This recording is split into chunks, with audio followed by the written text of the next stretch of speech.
जय हिंद सभी कैडेट। स्वागत है आपका अपने YouTube channel multimedia education point पे। तो जैसा कि दोस्तों आप लोगों को पता है कि एनसीसी का एग्ज़ाम डेट निर्धारित कर दिया गया है और उसका एग्ज़ाम होने वाला है। और इस बार परीक्षा का जो पैटर्न है वो भी चेंज कर दिया गया है, वो एमसीक्यू होने वाला है। तो उसी एमसीक्यू के देखते हुए और परीक्षा के अकॉर्डिंग जो हमारे बहुत ही महत्वपूर्ण प्रश्न है जो हमेशा एग्ज़ाम में पूछे ही जाते हैं, उस प्रश्नों को इस वीडियो में लाया गया है। और आपको एग्ज़ाम देने से पहले यह वीडियो ज़रूर देख कर जाना चाहिए अगर आप एग्ज़ाम देने जा रहे हैं तो, ठीक है। और इस वीडियो को ज़रूर देखिएगा, अंत तक देखिएगा और इससे वीडियो से बेनिफिट बहुत मिलेगा आपको। तो आइए दोस्तों, ज़्यादा समय व्यतीत न करते हुए सीधे हम अपने टॉपिक पे चलते हैं। तो आज का जो हमारा पहला क्वेश्चन है, तो हमारा आप लोगों के सामने पहला क्वेश्चन दिख रहा होगा और पहला क्वेश्चन कह रहा है कि इनमें से कौन सा फुल फॉर्म सही नहीं है। तो आपको बताना है कि इनमें से कौन सा फुल फॉर्म सही नहीं है। तो आप लोग देख रहे होंगे, पहला ऑप्शन दिया है एसएलआर। एसएलआर का होता है सेल्फ लोडिंग राइफल, ये हमारा सही है। जबकि दूसरा दिया है लाइट मोटर गन, तो यही हमारा क्या है, ऑप्शन गलत है। जबकि एलएमजी का होता है लाइट मशीन गन, ठीक है। तो ये हमारा ऑप्शन गलत हो जाएगा। और इसमें जो पूछा है कि कौन सा फुल फॉर्म सही नहीं है, तो यही हमारा क्या हो जाएगा, सही हो जाएगा कि इसका फुल फॉर्म सही नहीं है। जबकि इंसास का इंडियन स्मॉल आर्म सिस्टम, ये भी सही है। और एमपीआई का मेन पॉइंट ऑफ इम्पैक्ट, ये भी सही है, ठीक है। तो अगला हमारा क्वेश्चन है इसी क्रम में कि 0.22 इंच डिलक्स राइफल के मैगजीन की क्षमता कितनी होती है। तो आपको बताना है कि जो 0.22 इंच डिलक्स होता है उसके मैगजीन की जो क्षमता होती है वो कितनी होती है। तो कितनी होती है दोस्तों, 5 राउंड होती है। कितनी होती है, 5 राउंड होती है जो 0.22 मैगजीन राइफल की क्षमता होती है। अगला है कि 0.22 इंच डिलक्स राइफल, ठीक है, 0.22 मतलब 0.22 इंच डिलक्स राइफल का कैलीवर कितना होता है। तो जैसे ही उसका नाम है 0.22 डिलक्स राइफल, उतना ही उसका कैलीवर भी होता है कि यानी कि 0.22 इंच होता ही है कैलीवर। कैलीवर कितना होता है याद रखिएगा आप लोग। और मोस्ट इंपॉर्टेंट क्वेश्चन है कि 0.22 इंच डिलक्स राइफल का कैलीवर कितना होता है, 0.22 इंच ही होता है, ठीक है। अगला हमारा क्वेश्चन है कि राइफल से फायर कितने पोजीशन से कर सकते हैं। मोस्ट इंपॉर्टेंट क्वेश्चन है कि राइफल से फायर कितने पोजीशन में कर सकते हैं। तो हम लोग 4 पोजीशन में कर सकते हैं, ठीक है दोस्तों। 4 पोजीशन में हम लोग राइफल से फायर कर सकते हैं, ठीक है, आप लोगों को पता होगा। अगला है कि 5.56 इंसास राइफल की कारगर रेंज क्या है। तो जो 5.56 इंसास राइफल है उसकी जो कारगर रेंज है वो क्या है, तो 500 मीटर है। कितनी है, 500 मीटर है, ठीक है दोस्तों। अगला हमारा जो क्वेश्चन है कि एमपीआई का फुल फॉर्म है। तो अभी हम लोगों ने एमपीआई का जो फुल फॉर्म था वो पहले ऑप्शन में ही देखा था, इससे जो पहला इसका क्वेश्चन था वीडियो का, तो उसमें क्या दिया था, मेन पॉइंट ऑफ इम्पैक्ट। क्या होगा, मेन पॉइंट ऑफ इम्पैक्ट, ठीक है। मेन पॉइंट ऑफ इम्पैक्ट हमारा आंसर सही होगा, ठीक है दोस्तों। अगला हमारा जो क्वेश्चन है 7वां कि मैगजीन के साथ एसएलआर का वज़न कितना होता है। तो जो मैगजीन के साथ एसएलआर का वज़न होता है दोस्तों, वह कितना होता है, 5.1 केजी, ठीक है। 5 किलो 100 ग्राम कह भी सकते हैं, यानी 5.1 केजी एसएलआर का वज़न होता है मैगजीन के साथ, ठीक है ना। ध्यान दीजिएगा, मैगजीन के साथ होता है।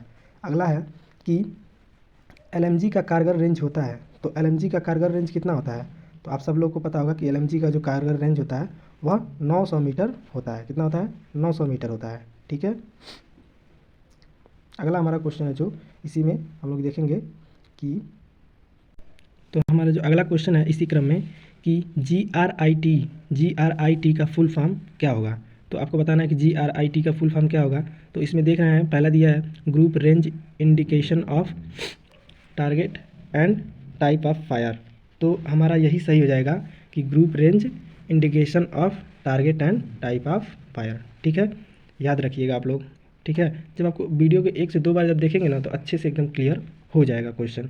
अगला हमारा जो इसी क्रम में प्रश्न है वह यह है कि 0.22 राइफल नंबर 2 MK4 की मजल वेलोसिटी कितनी होती है, ठीक है। तो एक 0.22 राइफल में ही MK4 होता है, ठीक है। तो उसकी जो मजल वेलोसिटी होती है वह कितनी होती है, यह पूछ रहा है क्वेश्चन में। तो उसका मजल वेलोसिटी कितनी होती है, 1200 फीट प्रति सेकेंड। कितना होती है, 1200 फीट प्रति सेकेंड, ठीक है दोस्तों। अगला हमारा जो क्वेश्चन है कि एक चार्जर में कितने राउंड आते हैं। तो एक चार्जर में कितने राउंड आते हैं आपको ये बताना है। तो एक चार्जर राउंड में एक चार्जर में कितने राउंड आते हैं? 10 राउंड आते हैं। कितने राउंड आते हैं? 10 राउंड आते हैं। अगला है कि दोस्तों इस क्वेश्चन को करेक्ट कर लीजिएगा कि इसमें जो दिया है कि एक चार्जर में कितने राउंड होते हैं, तो एक चार्जर में जो राउंड होते हैं 4 राउंड होते हैं। तो इसमें 4 ऑप्शन में तो दिया नहीं है, तो उसके हम नियर में जा सकते हैं कि जैसे इसमें दिया है 5 राउंड, तो हम ऑप्शन ए लगाएंगे कि एक चार्जर में कितने राउंड होते हैं? 5 राउंड होते हैं। ठीक है दोस्तों, आगे बढ़ते हैं। उसके बाद से हम अगला क्वेश्चन देखेंगे कि ओटी का फुल फॉर्म लिखो। तो आपको बताना है कि जो ओटी का फुल फॉर्म होता है वह क्या होता है? क्या होता है? तो बहुत से लोग ओटी कैंप भी करते हैं, ओटी कैंप कह रहे हैं, ओटिंग पे जाते हैं। जब आप टीएससी कैंप करते हैं तो उसमें ओटी पे लेकर जाया जाता है। तो उसमें क्या होता है? ऑब्स्टेकल ट्रेनिंग होता है। क्या होता है? ऑब्स्टेकल ट्रेनिंग होती है ओटी, उसका फुल फॉर्म। ठीक है, अगला हमारा जो क्वेश्चन है कि मीनिंग ऑफ HAT, यानी कि HAT का मतलब क्या है? सिंपल सी बात है कि HAT का फुल फॉर्म क्या होगा? तो HAT का जो फुल फॉर्म होगा दोस्तों वो होगा holding, aiming and trigger operation. क्या होगा?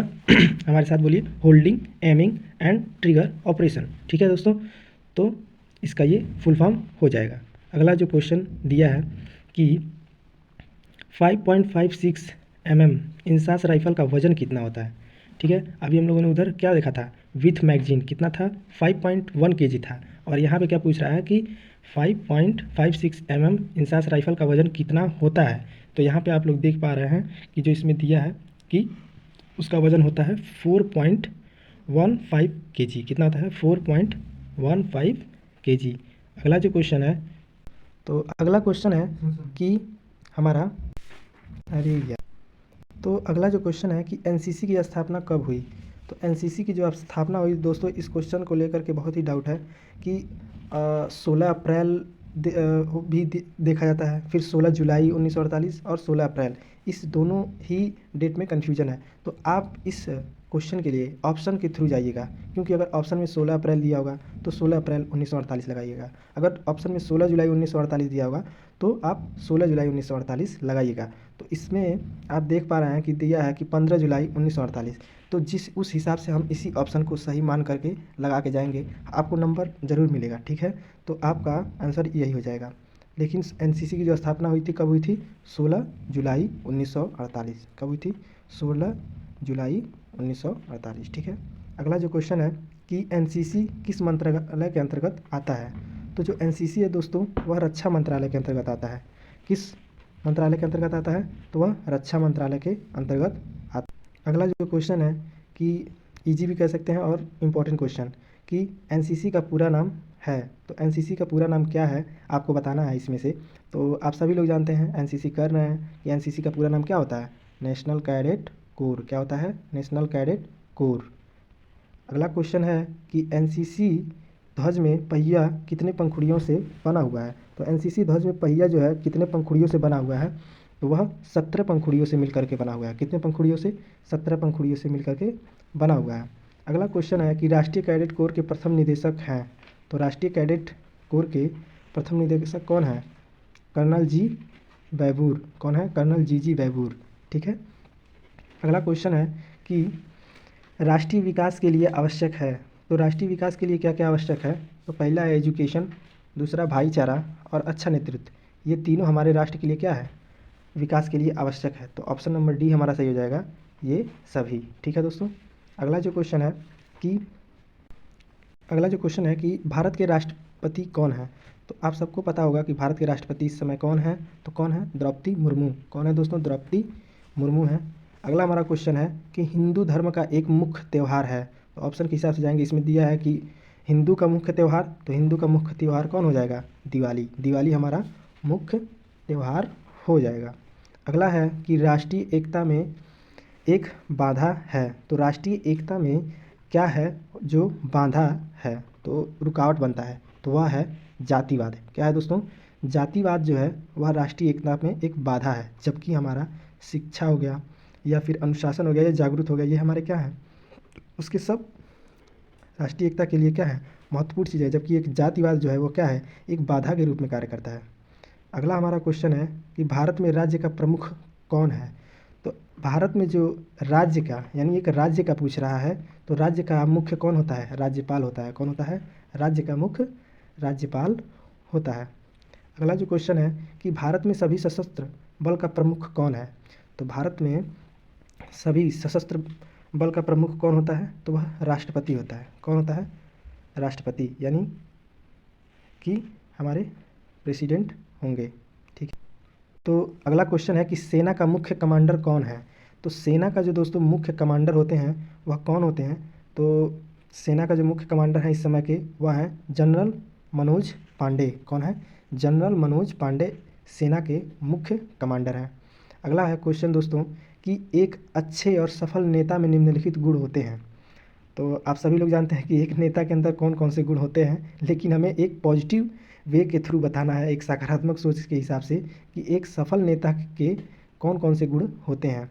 तो पहला है कि सत्यता, तो ये भी ईमानदारी ये भी होती है, और अनुशासन, ये तीनों एक सच्चे नेता के अंदर होती हैं। इसलिए हमारा ऑप्शन डी राइट हो जाएगा, ये सभी। ठीक है, आगे हम देखेंगे कि क्वेश्चन को। अगला जो हमारा क्वेश्चन है कि एक अच्छे नागरिक का कर्तव्य है। तो एक अच्छे नागरिक का क्या कर्तव्य होता है? तो वह होता है, अच्छे नागरिक का एक कर्तव्य यही होता है कि नियमों का पालन करना। क्या होता है दोस्तों? नियमों का पालन करना, जबकि हमारा अमीर बनना नहीं होगा और नशे में होना। आप खुद ही जानते हैं, व्यवहारिक जीवन को देखते हुए आप खुद बता सकते हैं इसमें से कौन सा ऑप्शन होगा कि एक अच्छे नागरिक का कर्तव्य है। क्या है? तो नियमों का पालन करना ही एक अच्छे नागरिक का कर्तव्य है। अगला क्वेश्चन है कि एनसीसी कैडेट में कौन से गुण विकसित करता है? तो एनसीसी कैडेट में कौन सा गुण विकसित करता है?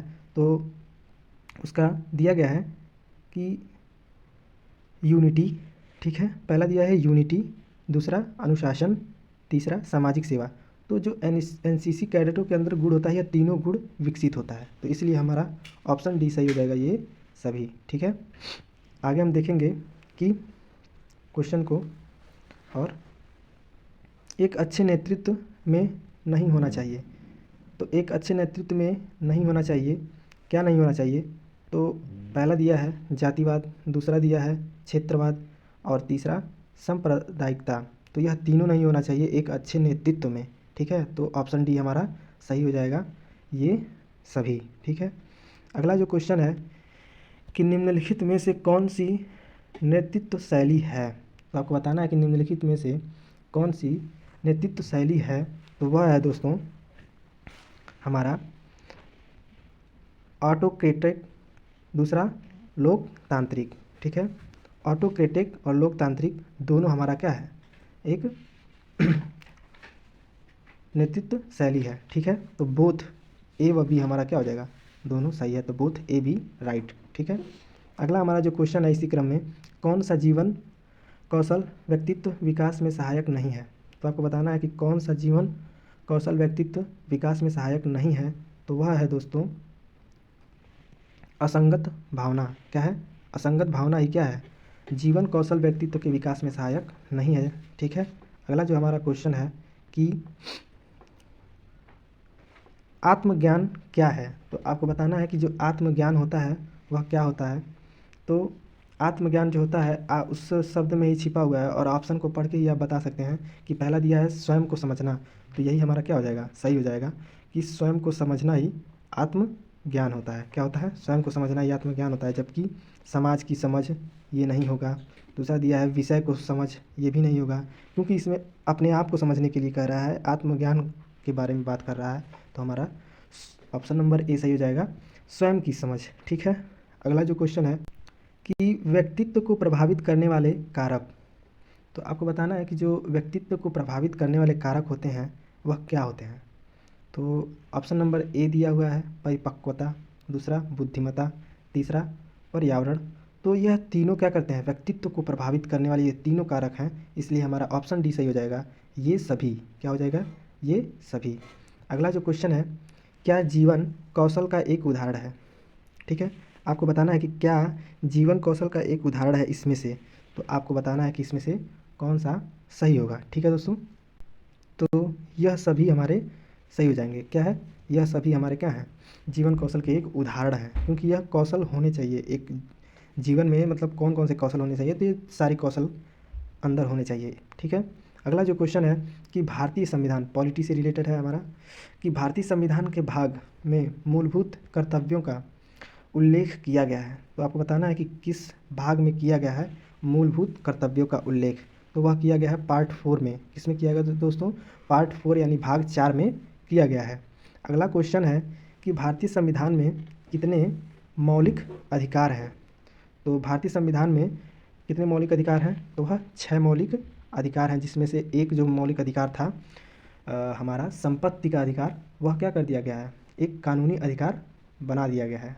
उसको एक कानून का अधिकार बना दिया गया है और वो संपत्ति का अधिकार हटा दिया गया। इसलिए हमारे जो इस समय मौलिक अधिकार में हमारे अधिकार हैं वह 6 हैं। ठीक है। अगला जो क्वेश्चन है कि निम्नलिखित में से कौन सा मौलिक अधिकार नहीं है? तो आपको बताना है कि इसमें से कौन सा मौलिक अधिकार नहीं है। तो पहला दिया हुआ है संपत्ति का अधिकार। तो अभी हमने आपको पहले ही बताया इससे पहले वाले क्वेश्चन में कि हमारा जो संपत्ति का अधिकार है वह हमारा मौलिक अधिकार नहीं है, अब वह एक कानूनी अधिकार हो गया है। तो इसलिए यही हमारा ऑप्शन सही हो जाएगा कि यही हमारा है कि जो मौलिक अधिकार नहीं है। बाकी हमारा जो दिया गया है कि धार्मिक स्वतंत्रता, शोषण के विरुद्ध, शिक्षा का अधिकार, यह तीनों हमारे क्या हैं? मौलिक अधिकार के अंतर्गत आते हैं। अगला जो क्वेश्चन है कि वायु प्रदूषण, ठीक है, वायु प्रदूषण फैलता है। तो यह कॉमन सेंस से ही आप बता सकते हैं इस क्वेश्चन को कि जो वायु प्रदूषण है वह कारखानों से, गाड़ियों से, जंगल की आग से, तो यह सभी हमारे क्या हो जाएंगे? सही हो जाएंगे। इन सभी से वायु प्रदूषण फैलता है। ठीक है दोस्तों। अगला क्वेश्चन है, तो जो अगला क्वेश्चन है कि कह रहा है कि निम्नलिखित में से एनसीसी यानी कि एनसीसी में जो एक नेता होता है उसके लिए एक महत्वपूर्ण गुण कौन सा है? आपको इस क्वेश्चन के एमसीक्यू जो दिए गए हैं यानी कि जो ऑप्शन दिए गए हैं उसके अनुसार बताना है आपको कि जो एक एनसीसी नेता होता है, एनसीसी में जो एक नेता होता है उसके अंदर कौन सा गुण होना चाहिए, यानी कि महत्वपूर्ण है और वह गुण कौन सा है? तो वह है दोस्तों सहानुभूति का गुण। कौन सा? सहानुभूति का जो गुण है वह उसमें होना चाहिए। ठीक है, सहानुभूति का गुण। ठीक है। अगला जो हमारा क्वेश्चन है कि एनसीसी में एक प्लाटून का नेतृत्व, ठीक है, एनसीसी में एक प्लाटून का नेतृत्व करने के लिए किसे जिम्मेदार माना जाता है? तो किसे जिम्मेदार माना जाता है दोस्तों? तो वह होता है दोस्तों ट्रेनिंग ऑफिसर। कौन होता है? ट्रेनिंग ऑफिसर हो जाएगा, यानी कि प्रशिक्षण अधिकारी। ठीक है, वो प्लाटून का नेतृत्व करने के लिए जिम्मेदार माना जाता है। अगला है कि एनसीसी को वार्षिक प्रशिक्षण शिविर का उद्देश्य क्या है? तो जो एनसीसी के वार्षिक प्रशिक्षण शिविर का उद्देश्य क्या है? तो वह है दोस्तों कि बाहरी साहसी गतिविधियों में लिप्त नहीं, ये थोड़ा सा इसमें, हाँ, ये कह रहा है कि एनसीसी वार्षिक प्रशिक्षण शिविर का उद्देश्य क्या है? तो जो इसका उद्देश्य होता है, पहला दिया है कि नए नेता निर्वाचित करना, तो ये तो होगा नहीं। दूसरा दिया है कि शारीरिक फिटनेस प्रशिक्षण का आयोजित करना, ये भी नहीं होगा। इसमें दिया है कैडेटों को नेतृत्व कौशल और मूल्यांकन करना, यही हमारा सही हो जाएगा कि एक जो वार्षिक प्रशिक्षण शिविर का उद्देश्य होता है ये वही होता है कि कैडेटों के नेतृत्व कौशल मूल्यांकन करना। ठीक है, यही सही हो जाएगा। अगला क्वेश्चन है कि एनसीसी में कैडेट का सबसे ऊंचा पद कौन सा है? ठीक है, तो आपको बताना है कि एनसीसी में कैडेट का सबसे ऊंचा पद कौन।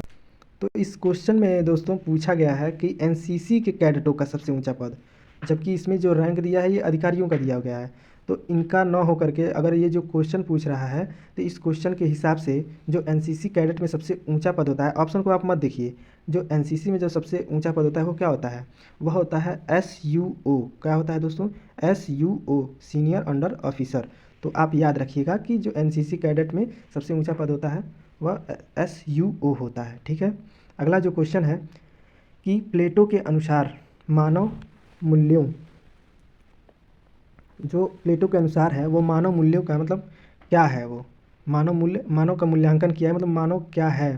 तो वह क्या है? विवेक, साहस, दोनों, इनमें से कोई नहीं। तो ऑप्शन बी सही हो जाएगा कि एक मानव जो होता है एक विवेकशील और एक साहस प्राणी होता है। ठीक है, कैसा होता है? विवेकशील और एक साहस प्राणी होता है। अगला जो क्वेश्चन है कि निम्नलिखित में से कौन सा नेतृत्व गुण ईमानदारी, विश्वसनीयता और नैतिक रूप से उच्चतम से चरित्रित होता है? तो वह कौन सा गुण है? तो वह है दोस्तों आत्मविश्वास। ठीक है, आत्मविश्वास ही एक ऐसा चीज़ है जो हमें ईमानदारी, विश्वसनीयता और नैतिक के रूप में उच्चतमता चरित्र होता है आत्मविश्वास से ही। ठीक है दोस्तों। अगला है क्वेश्चन कि एनसीसी में एक क्षेत्रीय अभ्यास के दौरान नेता की प्राथमिक जिम्मेदारी क्या है। तो जो पहली प्राथमिक जिम्मेदारी होती है वह होती है दोस्तों अनुशासन और क्रम बनाए रखना।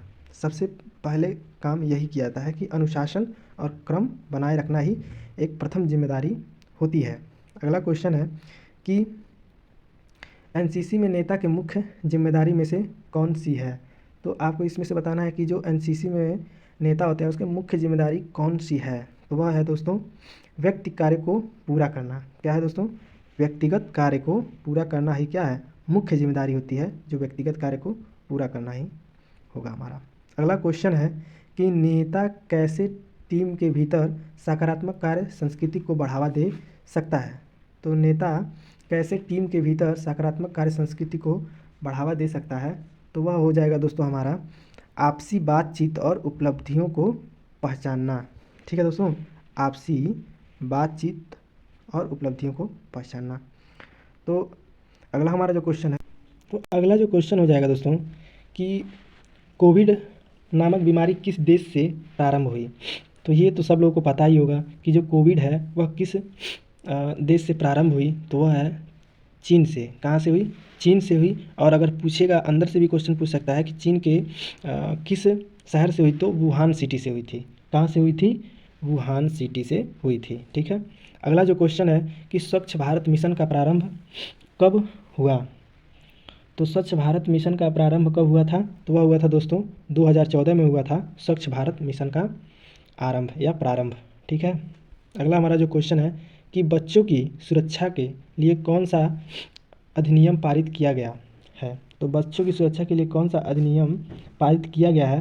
तो वह है दोस्तों हमारा, तो ये हमारा इसमें हो जाएगा पास्को एक्ट। जो पास्को एक्ट है दोस्तों वह बच्चों की सुरक्षा के लिए अधिनियम पारित किया गया। ठीक है। तो वह कौन सा है, पास्को एक्ट। ठीक है, पास्को एक्ट जो 2012 में शायद आया था। हाँ 2012 में ही, 2012 में। अगला जो क्वेश्चन है कि प्लेग किस जानवर से फैलता है। तो आपको बताना है कि जो प्लेग बीमारी है वह किस जानवर से फैलता है। तो वह चूहों से फैलता है। किससे फैलता है, चूहों से फैलता है प्लेग। ठीक है दोस्तों। अगला है कि भारत का प्रथम स्वाधीनता संग्राम कब हुआ था। तो भारत का जो प्रथम स्वाधीनता संग्राम हुआ था वह 1857 में हुआ था।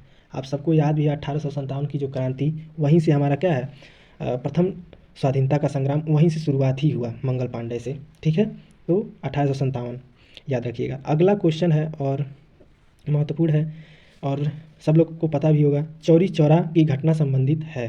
तो चौरी चौरा की घटना संबंधित है तो ऑप्शन दिया है कानपुर, गोरखपुर, इलाहाबाद, लखनऊ। तो वह है दोस्तों गोरखपुर। गोरखपुर से यह संबंधित है चौरी चौरा कांड। अगला क्वेश्चन है कि भारत का राष्ट्रीय पक्षी है। तो भारत का राष्ट्र पक्षी हम बचपन से ही पढ़ते आ रहे हैं कि वह क्या है, मोर है। क्या है दोस्तों, भारत का राष्ट्र पक्षी मोर है, मोर। ठीक है। अगला है कि हमारा क्वेश्चन इसी क्रम, अगला क्वेश्चन दिया है कि भारत का चंद्रयान मिशन चंद्रमा पर कब पहुंचा। तो जो भारत का चंद्रयान मिशन है वह मतलब चंद्रमा पर कब पहुंचा था। तो 23 अगस्त को पहुंचा था। कब पहुंचा था दोस्तों, 23 अगस्त को हमारा चंद्रयान मिशन चंद्रमा पर पहुंचा था। ठीक है। अगला क्वेश्चन है भारत के राष्ट्रपति, यानी कि वर्तमान में भारत के राष्ट्रपति हैं। और ये हमने अभी पिछले वाले क्वेश्चन में भी देखा था, पीछे क्वेश्चन में, कि भारत के राष्ट्रपति कौन है। और ये पूछा है कि वर्तमान में भारत राष्ट्रपति कौन है। तो कौन है दोस्तों, आप सब लोगों को पता है, वह श्रीमती द्रौपदी मुर्मू है। द्रौपदी मुर्मू जी हैं भारत के राष्ट्रपति। ठीक है। अगला क्वेश्चन है कि रतौंधी किस विटामिन की कमी से होता है। तो जो रतौंधी होती है दोस्तों वह विटामिन ए की कमी से होता है। किस कमी से होता है, विटामिन ए की कमी से रतौंधी होता है। ठीक है, याद रखिएगा। अगला क्वेश्चन दिया है कि पेड़ लगाना पर्यावरण के लिए क्यों महत्वपूर्ण है। तो आपको बताना है कि पेड़ लगाना पर्यावरण के लिए क्यों महत्वपूर्ण है। तो अब ऑप्शन को अच्छे से पढ़िए, दिया गया है इसका कोई लाभ नहीं है। तो सीधे सीधे गलत हो जा रहा है कि यह कह रहा है कि इससे कोई लाभ ही नहीं है। दूसरा कह रहा है कि इससे वायु प्रदूषण में कमी आती है। ठीक है, कमी आती है और यह जैव विविधता को बढ़ा देता है। और तीसरा कह रहा है कि यह इकोसिस्टम के लिए हानिकारक है। चौथा कह रहा है यह समय का दुरुपयोग है। तो हमारा चौथा भी गलत हो जाएगा, तीसरा गलत हो जाएगा उसी तरह पता चल रहा है कि यह इसमें कह रहा है दूसरा ऑप्शन में कि इसमें वायु प्रदूषण में कमी आती है और यह जैव विविधता को भी बढ़ाता है। तो ऑप्शन नंबर बी हमारा सही हो जाएगा कि यही हमारा क्या है, पेड़ लगाने का महत्वपूर्ण कार्य है। ठीक है, अगला क्वेश्चन है, ठीक है, कि राष्ट्रीय मतदाता दिवस का क्या महत्व है। आपको बताना है कि जो राष्ट्रीय मतदाता दिवस का महत्व है वह क्या है। तो अगला क्वेश्चन मतलब जो हम लोग इसमें है कि राष्ट्रीय मतदाता दिवस का क्या महत्व है, तो अब ऑप्शन को जब पढ़ेंगे दिया है वोटिंग को हतोत्साहित करना, ठीक है। दूसरा दिया है मतदाता जागरूकता को बढ़ावा देना और युवा वोटरों को चुनाव प्रक्रिया में भाग लेने हेतु प्रोत्साहित करना। तो यही ऑप्शन हमारा सही हो जाएगा कि जो राष्ट्रीय मतदाता दिवस का महत्व यही होता है। ठीक है, और सी दिया है कि इसका कोई विशेष उद्देश्य नहीं है, तो ये ऑप्शन हमारा गलत हो जाएगा। और चौथा दिया है कि वोटिंग के अधिकार को सीमित करना, ये भी हमारा गलत हो जाएगा। तो आप ऑप्शन के थ्रू से भी जाएंगे तभी आप करेक्ट आंसर चूज़ कर सकते हैं। ठीक है, तो पहले आप चारों ऑप्शन को पढ़िएगा, अच्छे से समझ के ही आंसर दीजिएगा। ठीक है, अगला जो क्वेश्चन है इसी के, तो अगला जो क्वेश्चन है और उसमें ऐड भी कर लीजिएगा आप लोग कि जो मतदाता दिवस है वह 25 जनवरी को मनाया जाता है। कब मनाया जाता है, अगर पूछ सकता है एग्जाम में कि मतदाता दिवस कब मनाया जाता है तो 25 जनवरी को। ठीक है, अगला है कि विश्व जल दिवस को मनाने का उद्देश्य क्या है। तो आपको बताना है कि विश्व जल दिवस को मनाने का उद्देश्य क्या है। तो उद्देश्य उसका क्या है दोस्तों, जल का दुरुपयोग करना। ऑप्शन के देखिए तो ये कह रहा है कि जल का दुरुपयोग करना, तो ये तो होगा नहीं। दूसरा है कि जल संरक्षण को बढ़ावा देना और जल से संबंधित जागरूकता को बढ़ावा देना।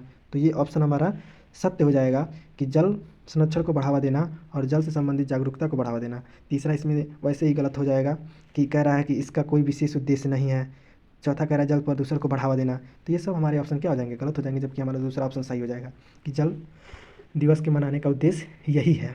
ठीक है, अगला जो क्वेश्चन है कि अंतर्राष्ट्रीय योग दिवस सामान्य कल्याण में कैसे योगदान करता है।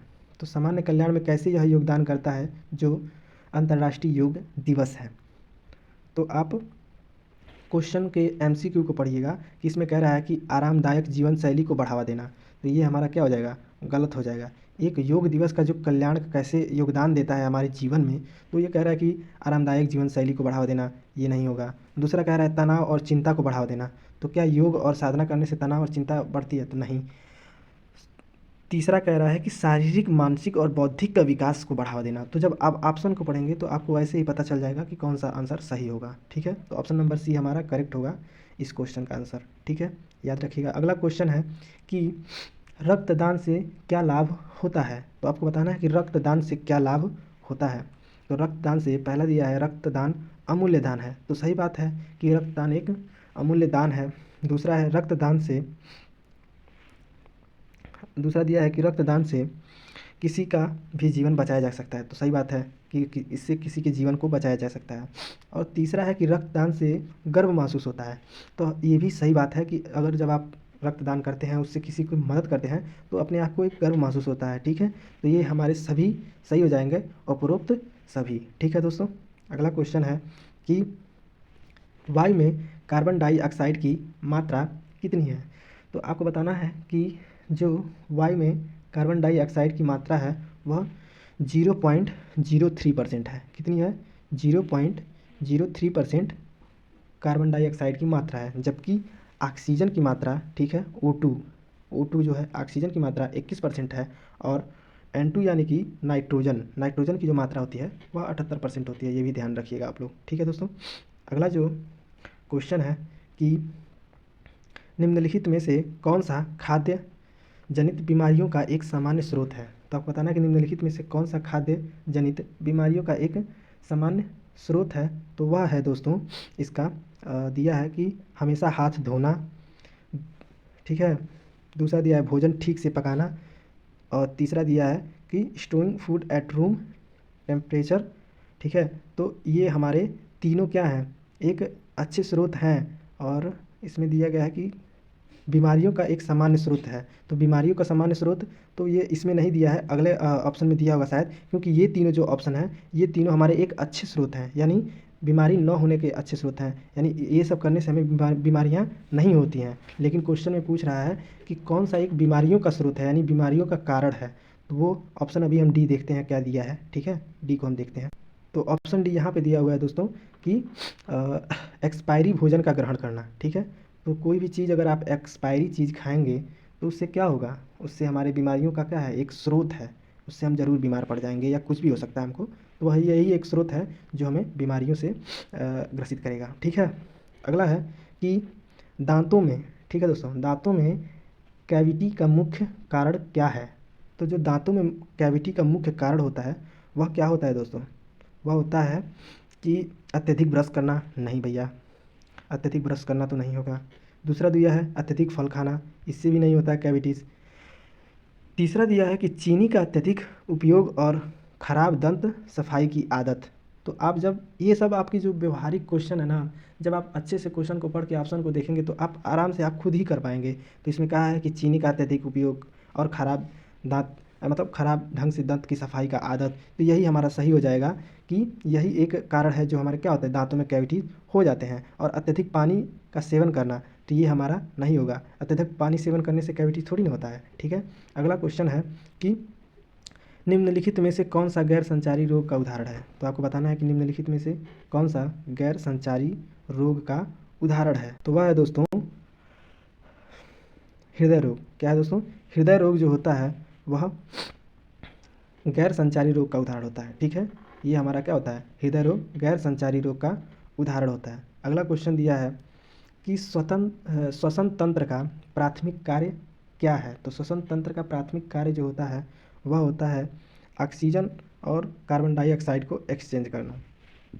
तो जो हमारा श्वसन तंत्र का प्राथमिक कार्य होता है वो यही होता है कि ऑक्सीजन और कार्बन डाइऑक्साइड को एक्सचेंज करना ही होता है। अगला क्वेश्चन है कि वयस्कों के लिए दैनिक फाइबर सेवन की अनुशंसित मात्रा क्या है। तो वयस्कों के लिए दैनिक फाइबर सेवन की अनुशंसित मात्रा क्या है दोस्तों, वह है 20 ग्राम। कितनी होती है, 20 ग्राम होती है। ठीक है, याद रखिएगा। अगला जो क्वेश्चन दिया है कि निम्नलिखित में से कौन सा निर्जलीकरण का लक्षण है। तो आपको बताना है कि इसमें से कौन सा निर्जलीकरण का अक्षर है। तो वह है मुंह और होठ सूखना। मुंह और होठ सूखना ही निर्जलीकरण का लक्षण है। अगला जो क्वेश्चन दिया हुआ है दोस्तों कि निम्नलिखित में से कौन सा पोषक तत्व शरीर के लिए ऊर्जा का प्राथमिक स्रोत है। तो जो ऊर्जा का प्राथमिक स्रोत होता है वह क्या होता है, प्रोटीन होता है। क्या होता है, प्रोटीन होता है। तो ऊर्जा का जो प्राथमिक स्रोत होता है दोस्तों वह प्रोटीन होता है। आप लोग याद रखिएगा, प्रोटीन होता है। क्या होता है, प्रोटीन होता है। अगला जो क्वेश्चन दिया है फ्लू के मौसम के दौरान रोगाणुओं के प्रसार को रोकने का सबसे अच्छा तरीका क्या है। तो जो फ्लू के मौसम के दौरान रोगाणुओं के प्रसार को रोकने का सबसे अच्छा तरीका होता है वह क्या होता है, तो वह होता है हमेशा हाथ धोते रहना और सर्दी जुकाम के समय मुंह ढकना। तो यही एक बहुत अच्छा उपाय है फ्लू के समय इसको प्रसार यानी कि बढ़ने से रोकने का यही एक अच्छा उपाय है। जैसे अभी हम लोग के बीच में हुआ था कोविड वाला, तो उसमें क्या कर रहे थे लोग, हमेशा हाथ धो रहे थे लोग। हाथ धोने के बाद सर्दी जुकाम होने के समय मुंह ढक लिए करते थे लोग, मुंह मास्क लगा कर चलते थे, अभी भी प्रयोग कर रहे हैं। तो यही क्या होता है, एक बहुत ही अच्छा तरीका होता है उसको बढ़ने से रोकने का। अगला जो क्वेश्चन है कि शरीर में एंटीऑक्सीडेंट की प्राथमिक भूमिका क्या है। तो जो शरीर में एंटीऑक्सीडेंट की प्राथमिक भूमिका है वह क्या है, तो वह है दोस्तों कि फ्री रेडिकल्स के कारण कोशिकाओं के क्षरण को रोकना। क्या है दोस्तों, फ्री रेडिकल्स के कारण कोशिकाओं के क्षरण को रोकना ही क्या है, प्राथमिक भूमिका है। अगला जो क्वेश्चन दिया है कि रक्त समूह सार्वभौमिक दाता होता है। तो आपको बताना है कि जो इसमें से कौन सा ब्लड ग्रुप होता है जो सर्वदाता होता है, यानी सभी को दे सकता है, वो सबको ब्लड दे सकता है। तो वह होता है दोस्तों हमारा इसमें से, तो जो रक्त समूह सार्वभौमिक दाता होता है वह कौन होता है, तो ओ निगेटिव। कौन होता है दोस्तों, ओ निगेटिव होता है। अगला जो क्वेश्चन है कि राष्ट्रीय आपदा प्रबंधन संस्थान की स्थापना की गई। तो जो राष्ट्रीय आपदा प्रबंधन संस्थान की स्थापना की गई थी वो कब की गई थी दोस्तों, 1947 में की गई थी। कब की गई थी, 1947 में राष्ट्रीय आपदा प्रबंधन संस्थान की स्थापना की गई थी। अगला जो क्वेश्चन है राष्ट्रीय आपदा प्रबंधन संस्थान किस शहर में स्थित है। तो राष्ट्रीय आपदा प्रबंधन संस्थान किस शहर में स्थित है आपको बताना है। तो वह स्थित है आपका न्यू दिल्ली में। कहाँ स्थित है? न्यू दिल्ली में राष्ट्रीय आपदा संस्थान स्थित है। अगला अगला क्वेश्चन है दोस्तों, भूकंप की कौन सी लहर पृथ्वी की सतह पर घूमने से प्रभाव से उत्पन्न होती है? तो आपको बताना है कि भूकंप की कौन सी लहर पृथ्वी की सतह पर घूमने के प्रभाव से उत्पन्न होती है? तो वह है पी लहर। कौन है दोस्तों? पी लहर जो होती है यही, ठीक है, सबसे पहले यही क्या होती है, हमें अनुभव होती है पी लहर ही, इसी यही सबसे पहले क्या होती है, पृथ्वी की सतह पर घूमने के प्रभाव से उत्पन्न होती है, जिससे हमें पता चलता है। ठीक है, अगला क्वेश्चन दिया है कि भोपाल गैस त्रासदी इसका उदाहरण है। तो इसमें से आपको बताना है कि किसका उदाहरण है भोपाल गैस त्रासदी। आप सब लोगों में पता होगा कि जो भोपाल गैस त्रासदी है वो इसमें से किसका उदाहरण है? तो वह एक कौन सा औद्योगिकी आपदा था। कैसा आपदा था? एक औद्योगिकी आपदा था, इंडस्ट्रियल डिजास्टर था। ठीक है, अगला जो प्रश्न है इसी क्रम में, भूकंप का वैज्ञानिक अध्ययन कहलाता है। तो जो भूकंप का वैज्ञानिक अध्ययन है दोस्तों वह क्या कहलाता है? सिस्मोलॉजी। क्या कहलाता है? सिस्मोलॉजी, यानी कि भूकंप का वैज्ञानिक अध्ययन क्या कहलाता है? सिस्मोलॉजी कहलाता है। ठीक है दोस्तों, अगला क्वेश्चन है कि मानव निर्मित आपदाओं के विशिष्ट उदाहरण हैं। तो आपको बताना है कि जो मानव निर्मित आपदाएं होती हैं उसके विशिष्ट उदाहरण क्या है? पहला है रासायनिक विस्फोट, ये भी सही है। दूसरा है विषाक्त अपशिष्ट का लीकेज, ये भी सही बात है। और युद्ध और नागरिक संघर्ष, ये भी हो जाएगा। तो तीनों हमारे सही हैं, तो इसलिए ऑप्शन डी हमारा क्या हो जाएगा? सही हो जाएगा। मानव निर्मित आपदाओं में विशिष्ट उदाहरण क्या है? उपरोक्त सभी। अगला क्वेश्चन है कि हिमालय माउंटेनियर इंस्टीट्यूट कहाँ स्थित है? तो हिमालयन माउंटेनियर इंस्टीट्यूट कहाँ स्थित है? तो वह दार्जिलिंग में स्थित है। कहाँ स्थित है दोस्तों? दार्जिलिंग में स्थित है हिमालयन माउंटेनियरिंग इंस्टीट्यूट। अगला जो क्वेश्चन है कि ऑब्स्टिकल दीवार की लंबाई और चौड़ाई क्या है? आपको बतानी है कि जो ऑब्स्टिकल होता है उसमें जो दीवार की लंबाई चौड़ाई होती है वह क्या होती है? तो वह होती है 12x6 फीट। कितनी होती है? 12x6। ऑप्शन नंबर ए हमारा सही हो जाएगा, 12x6। अगला क्वेश्चन है कि आरडीसी परेड कहाँ पर होता है? तो आप सब लोग को पता है कि आरडीसी परेड कहाँ होता है? दिल्ली में होता है, गणतंत्रता दिवस के दिन। ठीक है, आरडीसी परेड दिल्ली में ही होता है।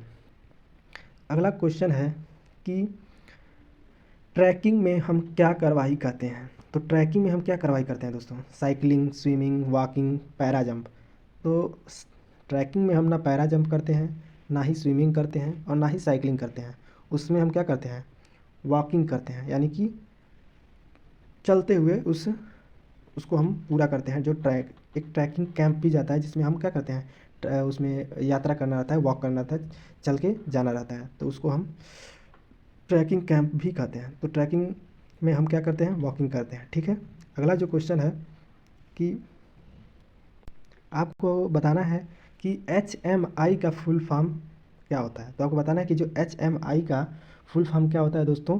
तो उसका फुल फॉर्म हो जाता है हिमालयन माउंटेनियरिंग इंस्टीट्यूट। अभी हम लोगों ने पढ़ा था ना, हिमालयन माउंटेनियरिंग इंस्टीट्यूट कहाँ है? तो वह दार्जिलिंग में था। कहाँ था? दार्जिलिंग में था, और ये उसका फुल फॉर्म है। ठीक है, याद रखिएगा।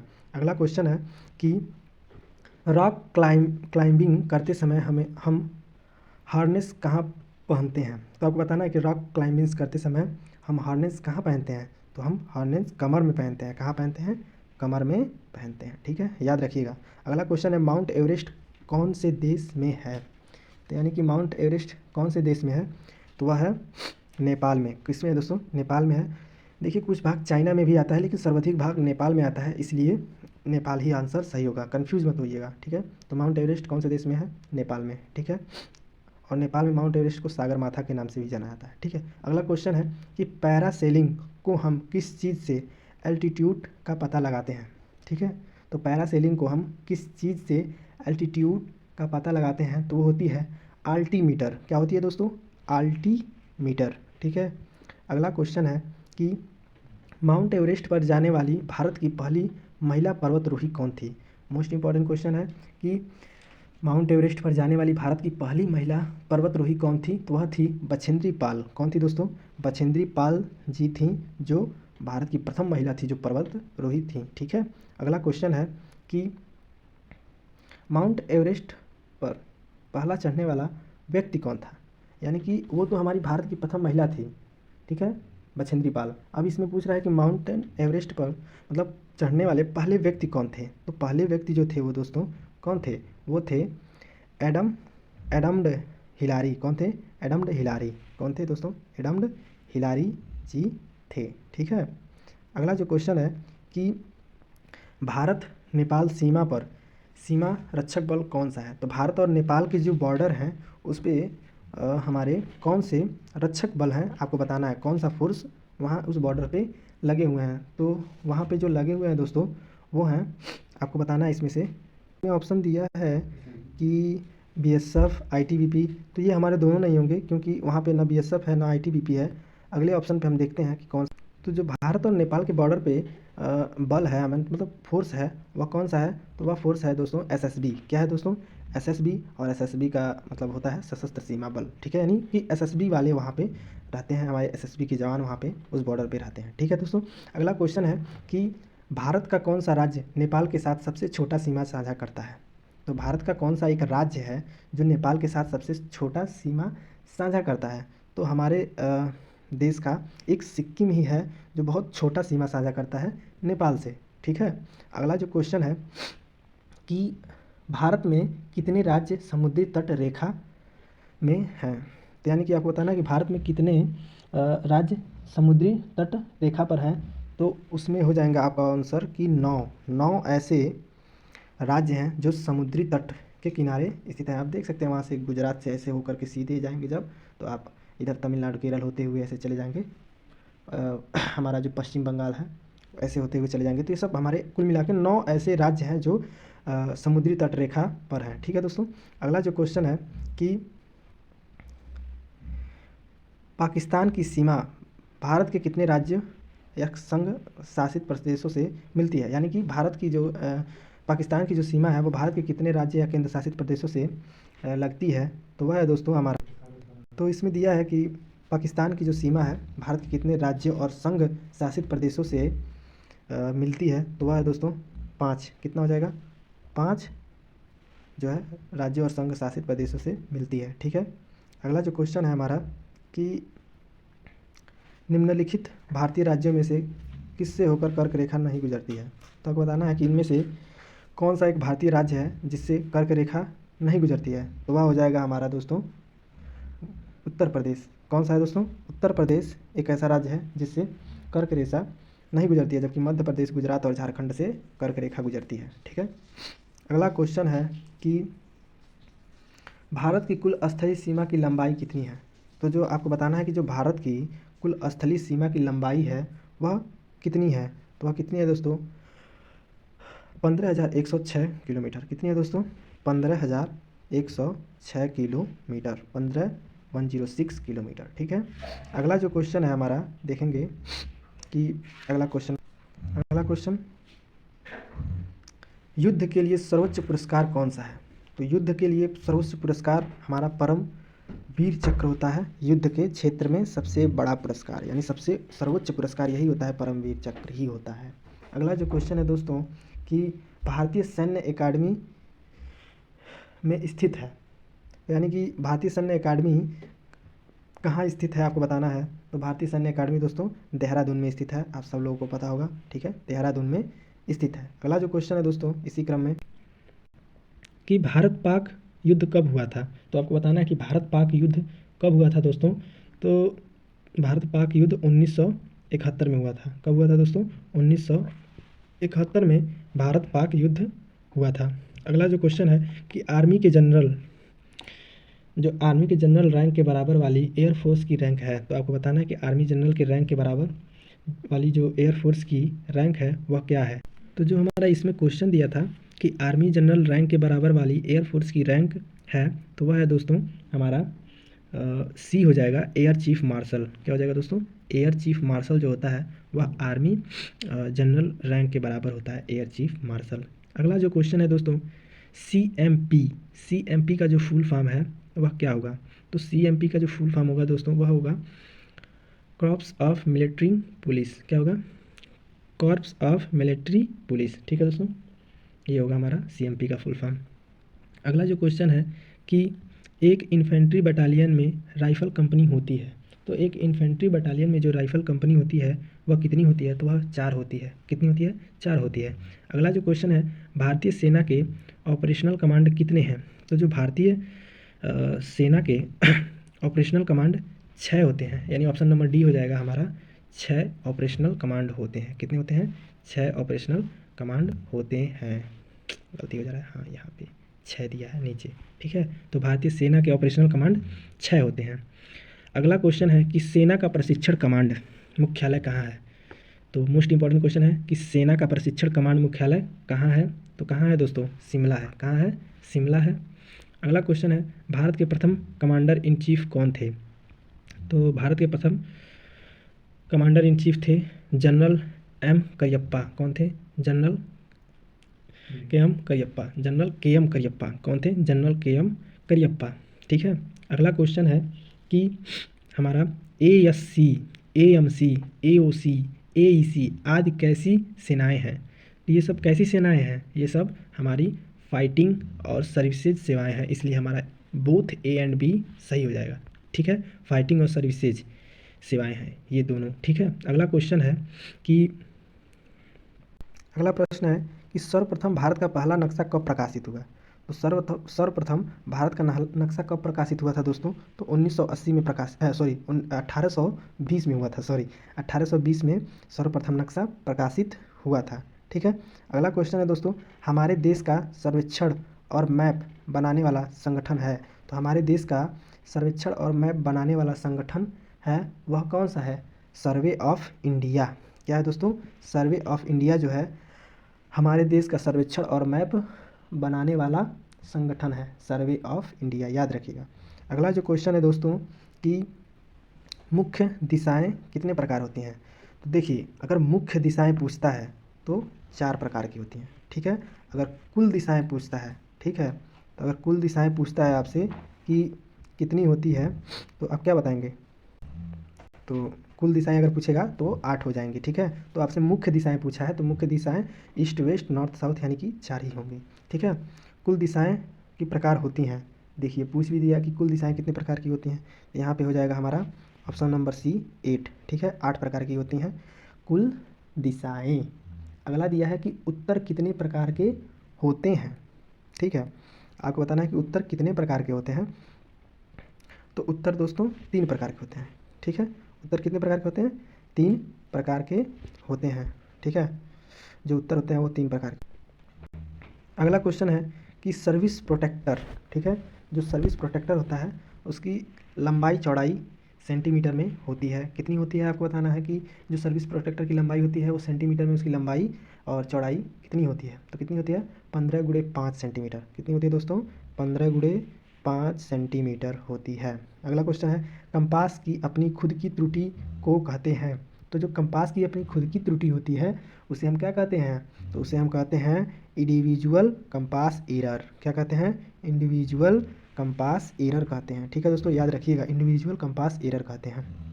अगला क्वेश्चन है कि दक्षिण पूर्वी दिशा की डिग्री में होती है। तो जो आपको बताना है कि दक्षिण पूर्वी दिशा है वह कितने डिग्री में होती है? तो दक्षिण पूर्वी दिशा जो होती है दोस्तों वो 95 डिग्री में होती है। कितनी होती है? 95 डिग्री में। अगला जो क्वेश्चन है कि सेक्शन फॉर्मेशन कितने प्रकार के होते हैं? आपको बताना है सेक्शन फॉर्मेशन कितने प्रकार के होते हैं। याद रखिएगा 6 प्रकार के होते हैं। कितने प्रकार के होते हैं? 6 प्रकार के होते हैं। अगला हमारा क्वेश्चन है दोस्तों, पेट्रोलिंग कितने प्रकार का होता है? तो आपको बताना है कि पेट्रोलिंग कितने प्रकार का होता है। तो पेट्रोलिंग जो है दोस्तों वो 2 प्रकार का होता है। कितने प्रकार का होता है? नहीं सर, पेट्रोलिंग 2 प्रकार का नहीं होता है, ठीक है। पेट्रोलिंग कितने प्रकार का होता है? तो पेट्रोलिंग 3 प्रकार के होते हैं। कितने होते हैं? पेट्रोलिंग 3 प्रकार के होते हैं, याद रखिएगा, ठीक है। अगला क्वेश्चन है कि एक सेक्शन की मतलब एक सेक्शन का संख्या कितना होता है? एक सेक्शन में कितने लोग होते हैं? तो 10 लोग होते हैं। कितने होते हैं? 10 लोग, ठीक है। एक सेक्शन में 10 लोग होते हैं। अगला क्वेश्चन है सेक्शन के सबसे आगे चलने वाले को क्या कहते हैं? तो सेक्शन के सबसे आगे चलने वाले को हम क्या कहते हैं बताइए? सेक्शन के सबसे आगे चलने वाले को हम कहते हैं स्काउट। क्या कहते हैं दोस्तों? स्काउट कहते हैं, ठीक है। सेक्शन के जो सबसे आगे चलता है स्काउट कहलाता है। अगला क्वेश्चन है कि एम्बुश कितने प्रकार का होता है? ठीक है, एम्बुश कितने प्रकार का होता है? तो 2 प्रकार का होता है। कितने होता है? 2 प्रकार का एम्बुश होता है, ठीक है। अगला क्वेश्चन है कि दूरी को कितने तरीके से नापा जाता है? तो दूरी को मापने की जो तरीका है वो कितने तरीक़ों से मापा जाता है? तो 6 तरीक़ों से मापा जाता है। कितने तरीक़ों से मापा जाता है दोस्तों? 6 तरीक़ों से दूरी को मापा जाता है, ठीक है, याद रखिएगा। अगला क्वेश्चन है खुली हथेली के साथ कोण कितने डिग्री का होता है? तो आपको बताना है कि खुली हथेली के साथ हाँ कितने डिग्री का कोण होता है? तो 19 डिग्री का कोण होता है। कितना होता है? खुली हथेली के साथ हमारा 19 डिग्री का कोण होता है। अगला है आड़ कितने प्रकार का होता है? ठीक है दोस्तों, आपको बताना है कि तो हमारा जो आड़ होता है दोस्तों वो आड़ 2 प्रकार का होता है, ठीक है। कितने प्रकार का होता है? 2 प्रकार का होता है आड़। अगला हमारा क्वेश्चन है पैदल सेना की बेसिक टैक्टिक्स क्या है? जो पैदल सेना होती है उसकी जो बेसिक टैक्टिक्स है वह क्या है? तो पैदल सेना की जो बेसिक टैक्टिक्स होती है फायर और मूव। क्या होती है?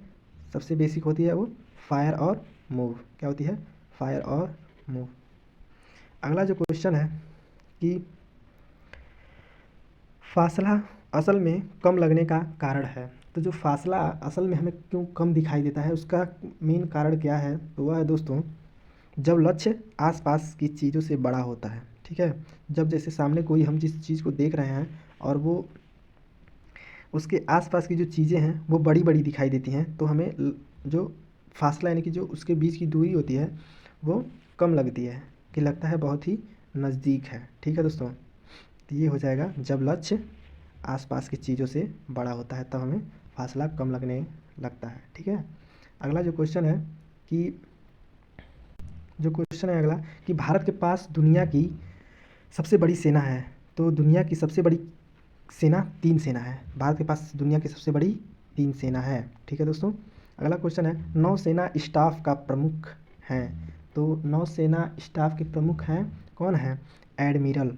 कौन है दोस्तों? एडमिरल। कौन है? एडमिरल, याद रखिएगा। अगला क्वेश्चन है कि 1971 की लड़ाई किन किन देशों के बीच हुई थी? तो 1971 की जो लड़ाई थी वह भारत और अफ़गानिस्तान के जो 1971 की जो लड़ाई हुई थी इंडिया और पाक के बीच हुई थी। ये ऑप्शन थोड़ा सा वो है, हाँ इसमें 1971 की जो लड़ाई हुई थी वो इंडिया और पाक के बीच हुई थी। ऑप्शन नंबर ए हमारा सही हो जाएगा, ठीक है, इंडिया और पाक, ठीक है। 1971 की लड़ाई याद रखिएगा, 1971 की लड़ाई भारत और पाकिस्तान के बीच हुई थी। अगला क्वेश्चन है कि वास्कनंद समझौता किस युद्ध के बाद लागू हुआ था? तो तास्कनंद समझौता किस युद्ध के बाद लागू हुआ था? तो 1965 के वार के बाद, ठीक है। 1965 के युद्ध के बाद तास्कंद समझौता लागू हुआ था, ठीक है। ऑप्शन नंबर बी हमारा सही हो जाएगा, याद रखिएगा, तास्कंद समझौता। अगला क्वेश्चन है कि कारगिल का युद्ध को किस नाम से जाना जाता है? एकदम मोस्ट इंपॉर्टेंट क्वेश्चन है कि जो कारगिल युद्ध है वह किस नाम से जाना जाता है? तो ओपी विजय यानी कि ऑपरेशन विजय के नाम से जाना जाता है। जो हमारा क्या है? कारगिल युद्ध है, ऑपरेशन विजय के नाम से जाना जाता है। अगला क्वेश्चन है कि आईएमए की स्थापना वर्ष। आपको बताना है कि जो आईएमए की स्थापना वर्ष है वो कब हुई थी? आईएमए की स्थापना तो 1932 में हुई थी। आईएमए की स्थापना कब हुई थी? 1932 में हुई थी। अगला क्वेश्चन है जय जवान जय किसान का नारा किसके द्वारा दिया गया था? तो आप सब लोगों को पता है लाल बहादुर शास्त्री के द्वारा दिया गया था जय जवान जय किसान, ठीक है दोस्तों, जय जवान जय किसान का नारा लाल बहादुर शास्त्री। अगला क्वेश्चन है कि छत्रपति के नाम से किस राजा को जाना जाता है? तो छत्रपति के नाम से हम लोग जानते हैं शिवाजी को जाना जाता है, ठीक है, शिवाजी को छत्रपति के नाम से जाना जाता है। अगला क्वेश्चन है कि 1971 के युद्ध के दौरान सेना के प्रमुख कौन थे? तो सेना के जो प्रमुख थे 1971 में वह कौन थे दोस्तों? आपको बताना है, ठीक है। मोस्ट इंपॉर्टेंट क्वेश्चन है कि सेना के प्रमुख कौन थे उस समय। तो उस समय जो सेना के प्रमुख थे वह थे जनरल SFHA मानिकशा। कौन थे? General SFHA Manekshaw. Option number B, एकदम ध्यान दीजिएगा आप लोग, ठीक है। ये हो जाएंगे हमारे जो है ऑप्शन नंबर बी है, ठीक है, जनरल SFHJ मानिकशा, ठीक है, जनरल SFHJ मानिकशा, ठीक है। अगला क्वेश्चन है कि पाकिस्तान का प्रथम राष्ट्रपति कौन थे? इसमें दिखा रहा है कि राष्ट्रपति, तो इसमें पूछा है कि पाकिस्तान के प्रथम राष्ट्रपति कौन थे, तो आप इसका आंसर दे सकते हैं मोहम्मद अली। मोहम्मद अली जिन्ना जो था वो प्रथम था, ठीक है, प्रथम राष्ट्रपति था, और वहाँ का राष्ट्रपिता भी कहा जाता है, ठीक है ना, याद रखिएगा। अगला क्वेश्चन है कि अगला जो हमारा क्वेश्चन है कि एसएसबी का फुल फॉर्म होता है, तो आपको बताना है कि जो एसएसबी का फुल फॉर्म होता है वह क्या होता है। तो आप सब लोगों को पता है सशस्त्र सीमा बल होता है। क्या होता है? सशस्त्र सीमा बल होता है एसएसबी का फुल फॉर्म, ठीक है। सशस्त्र सीमा बल होता है हमारे एसएसबी का फुल फॉर्म, जो भारत और नेपाल के बॉर्डर पे रहते हैं। कौन रहते हैं? सशस्त्र सीमा बल वाले। अगला क्वेश्चन है कि कारगिल का युद्ध वर्ष है, तो कारगिल का जो युद्ध वर्ष है वह क्या है दोस्तों? 1999। क्या है दोस्तों? 1999 कारगिल युद्ध का वर्ष है, ठीक है। अगला जो क्वेश्चन है कि इनमें से कौन सा संचार का साधन नहीं है। आपको बताना है कि इनमें से कौन सा संचार का साधन नहीं है। तो जैसे आपको लोग पता है कि रेडियो हमारे संचार का साधन होता है, लाइन भी हमारे संचार का साधन होता है, और DR भी हमारे संचार का साधन होता है, जबकि हमारा एक्सरो यानी कि जीरोक्स या एक्सरोक्स कह सकते हैं, जीरोक्स कह सकते हैं, ये हमारे संचार का साधन नहीं है, ठीक है। अगला क्वेश्चन है कि VHF का फुल फॉर्म क्या है। तो आपको बताना है कि VHF का फुल फॉर्म क्या है। Very high frequency. क्या होता है? वेरी हाई फ्रिक्वेंसी होता है VHF का full form. Option number C, ठीक है दोस्तों, ऑप्शन नंबर C हो जाएगा हमारा राइट आंसर, ठीक है, याद रखिएगा। अगला जो क्वेश्चन है BSS का फुल फॉर्म क्या है। तो BSS का जो फुल फॉर्म होता है दोस्तों वह होता है ब्रेविटी एक्यूरेसी सिक्योरिटी स्पीड, ठीक है दोस्तों। क्या होगा? ऑप्शन नंबर B जो दिया गया है ये हमारे BASS का फुल फॉर्म हो जाएगा ब्रेविटी एक्यूरेसी सिक्योरिटी स्पीड। क्या होगा? ब्रेविटी एक्यूरेसी सिक्योरिटी स्पीड, ठीक है दोस्तों। अगला क्वेश्चन है और इस वीडियो का लास्ट क्वेश्चन है कि OFC का फुल फॉर्म लिखो। तो OFC का जो फुल फॉर्म होता है दोस्तों वह क्या होता है? Optical fibre cable. क्या होता है दोस्तों? ऑप्शन नंबर C हो जाएगा ऑप्टिकल फाइबर केबल, OFC का फुल फॉर्म, ठीक है, याद रखिएगा। और ये थे हमारे इम्पोर्टेंट्स प्रश्न थे जो परीक्षा के महत्वपूर्ण से मतलब परीक्षा के पॉइंट ऑफ व्यू से महत्वपूर्ण है। और जो हमारा इस समय एग्ज़ाम होगा वो आप सब लोगों को पता भी होगा कि MCQ के पैटर्न पर होगा, तो उस हिसाब से ये बहुत महत्वपूर्ण प्रश्न थे। आप इस वीडियो को एग्ज़ाम से पहले 1-2 बार ज़रूर देख लीजिएगा, आराम से याद आ जाएगा और अच्छे से आप पेपर दे पाएंगे। और ठीक है, तो इस वीडियो को आप लोग जितने भी अपने दोस्त हैं जैसे कि जो भी मतलब NCC कर रहे हैं उन सब के पास शेयर कर दीजिएगा ताकि उन लोगों को भी इस वीडियो का लाभ मिल सके, ठीक है दोस्तों। तो फिर मिलते हैं अगले वीडियो में, तब तक के लिए जय हिंद, जय भारत, ठीक है, धन्यवाद।